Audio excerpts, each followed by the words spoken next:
नमस्कार, श्री स्वामी समर्थ. आज आपण गुरुवार आहे, त्यामुळे स्वामी समर्थांच्या मठात पुन्हा दर्शनासाठी आलो आहोत. पर्जन्याबद्दल काल आपण माहिती तुम्हाला मी सांगितली होती की अक्कलकोटला पूर्वी आधी 3 वर्ष पाऊस पडला नव्हता आणि स्वामी समर्थ जेव्हा अक्कलकोटला आले त्यावेळेला खूप पाऊस पडला.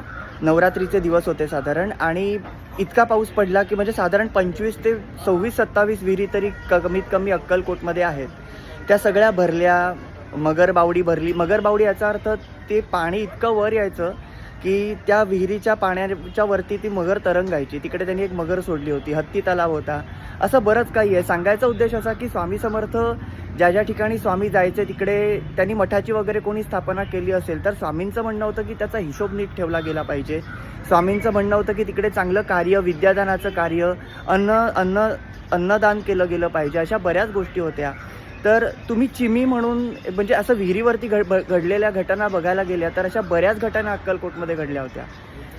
स्वामी जेव्हा विहिरीजवळ रामाचं देवालय आहे, त्या रामाच्या अक्कलकोटला रामाचं जे देवालय आहे तिकडे एक मोठी विहीर आहे. एक साधारण 5-6, 4-5 विहिरी अक्कलकोटमधल्या मिळून तिकडे एक विहीर बनेल एवढी मोठी तिकडे रामाच्या देवालयाजवळ एक विहीर आहे. तिकडे चिमी म्हणून होती. ती सतत सगळ्यांना शिव्या दे, काय काय काय काय बोल, असंच झालं, तमुक झालं, हा वाईट तो वाईट. तर परनिंदा स्वामींना आवडत नसे.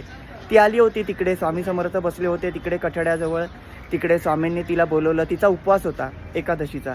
तर तिने फराळ वगैरे सगळं घेऊन ती आली होती आणि तिकडे ती बसली. स्वामींनी सांगितलं ये बस इकडे. तिने पाण्याचा लोटा वगैरे तिचा ती घेऊन बसली होती. स्वामींनी काय केलं, तो लोटा उचलला आणि घेऊन तो त्या विहिरीमध्ये फेकून दिला. स्वामींनी तो लोटा फेकल्यावरती तिला पोहता येत नव्हतं. ती म्हणाली स्वामींना, हे काय केलं स्वामी तुम्ही? माझ्याकडे हे एकच साधन होतं पाणी पिण्याचं, माझ्याकडे हा एकच लोटा होता आणि तोही तुम्ही खोलत्या विहिरीमध्ये फेकून दिला. आता ते म्हणाले काढ, तू उतर खाली आणि जा आणि काढ. आजूबाजूला सगळे भक्त होते, पण स्वामी समर्थांच्या आज्ञेशिवाय कोणी त्या विहिरीमध्ये जाऊन वगैरे कोणी त्या आज्ञेचं उल्लंघन करू शकत नव्हतं. त्यांच्या आज्ञेशिवाय सगळे बघत होते. तिने त्या विहिरीमध्ये उडी मारली. गटांगळ्या मारत होती. बराच वेळ झाला. शेवटी स्वामींना दया आली. ती म्हणाली ये तुझी तू वर ये असं स्वामी बोलले तिला. आणि ती स्वतः प्रयत्न करत वर आली. आणि त्यानंतर तिने मौन धरलं. म्हणजे ती नंतर तिने गुंगेपणा धरला का मौन धरलं, पण ती कोणाशी नंतर जास्त बोलली नाही. तर व्यभिचार आणि हे सगळं बंद करा, हेच स्वामींचा उद्देश होता.